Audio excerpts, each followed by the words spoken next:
Chair. I just want to thank all the witnesses for being here today. Through you, Chair, my questions will be to you, Mr. O'Neill.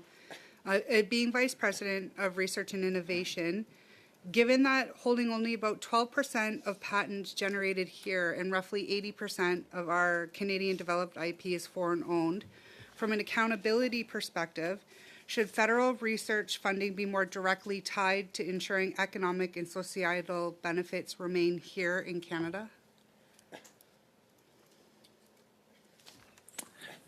Thank you for that question.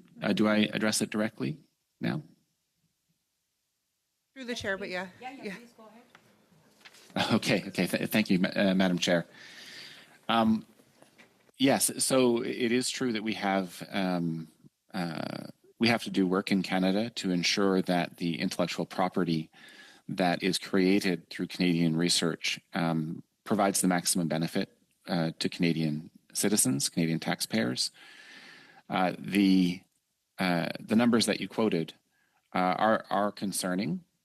I would point out, however, that the breadth of research in the Canadian system means that there's research that's being supported by the federal government that is not on the edge of becoming intellectual property and financial benefit to Canadian companies. It's very early stage research that will somewhere down the line potentially lead to something with long-term economic benefit.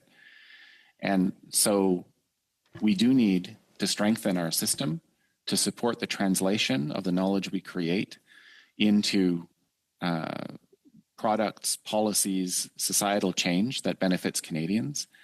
But there's a whole spectrum of research that happens that's part of that system that needs to be supported well if that's going to provide the final benefit that we want for the citizens. I agree. And that includes, I agree wholeheartedly that there's the beginning to research, but then when it comes to the point of commercialization is where we're missing the economic impact for Canadians. And would you agree that it is not a strong system to turn from research to commercialization in Canada where we're seeing the economic benefit? I can't say that I agree fully with that. I think we can do better.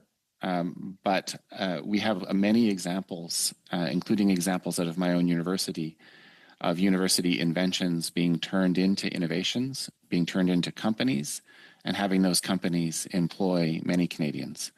And over a long history, over decades. And so there are areas we should definitely strengthen, but I would not agree that the system is failing Canadians in general, if that's your question.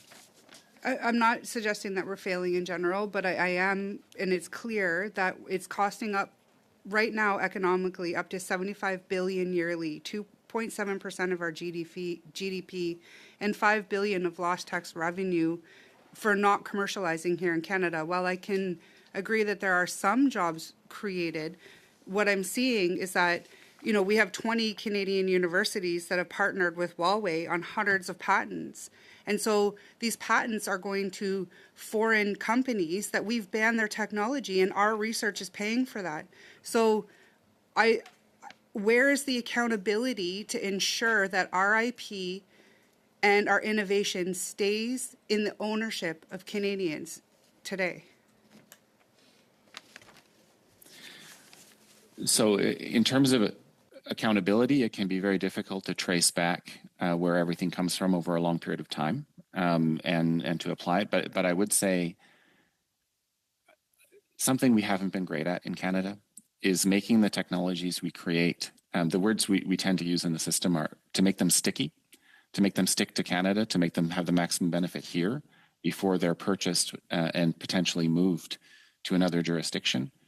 And I think if you ask me what part of the system needs the most help, it's probably investment to make Canadian technologies sticky. And that includes infrastructure, it includes venture capital funding, it includes all sorts of things that would help Canadian researchers translate their discoveries into IP that stays here.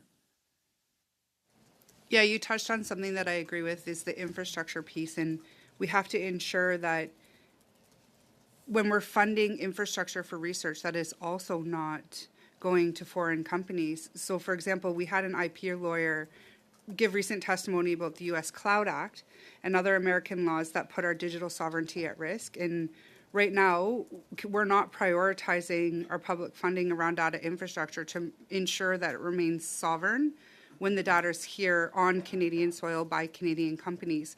Where do you think we can do better as a governance in research to ensure accountability, to ensure our data is sovereign and secure? So Simon Fraser University runs Canada's largest academic supercomputing center that hosts Canadian data, sensitive data, and less sensitive data for researchers right across the country. We have 17,000 researchers that access our systems from coast to coast. So we're strong believers in creating sovereign infrastructure. It's collaborating with large companies, for example, from the U.S. on various things. We do that as well. But having a sovereign infrastructure, including the data storage that is both secure and sovereign. For interrupting, time is How up. could we ensure? Yeah, sorry.